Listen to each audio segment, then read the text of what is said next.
Hello बच्चों, let's read our question and that is comment on the cartwheel structure of centriole. हमें यहाँ पे centriole के cartwheel structure के बारे में कमेंट करना है, बेसिकली बात करनी है। और इस चीज को करने के लिए सबसे पहले हम सेंट्रियोल का स्ट्रक्चर बनाते हैं, then we will discuss and comment on the structure. तो ये हमारे पास यहाँ पे सेंट्रियोल का स्ट्रक्चर है।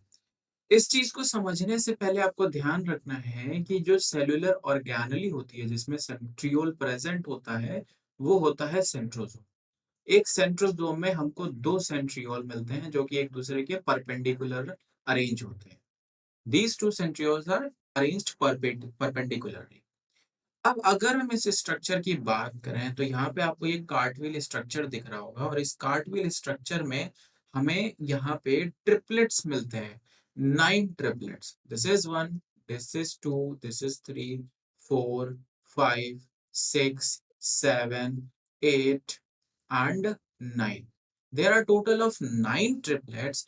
और ये जो सारे ट्रिपलेट्स जिनको हम यहाँ पे देख रहे हैं, these are basically made up of tubulin protein। ये जो ट्रिपलेट आप यहाँ पे देख रहे हैं वो किसकी बनी हुई है? Generally we use the term microtubules, you can also use the term tubulin protein.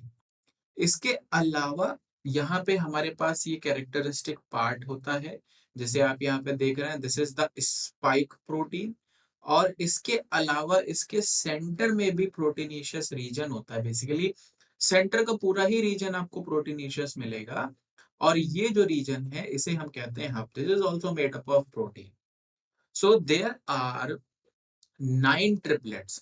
Here we can say in this centrosome structure, like in this specific cartwheel structure, यहाँ पे हमारे पास क्या होता है? There are 9 triplets of tubulin protein that are arranged in a cartwheel manner. 9 triplets of tubulin protein। और एक और चीज जो ध्यान रखनी है वो क्या है कि जो ये सेंटर है इसका, this spike protein and this hub protein, ये भी क्या है? प्रोटीनिशियस रीजन है, जिससे ये ट्रिपलेट्स लिंक्ड है। एंड ऑल्सो ये ट्रिपलेट्स आपस में भी प्रोटीन्स के थ्रू एक दूसरे से लिंक्ड होते हैं।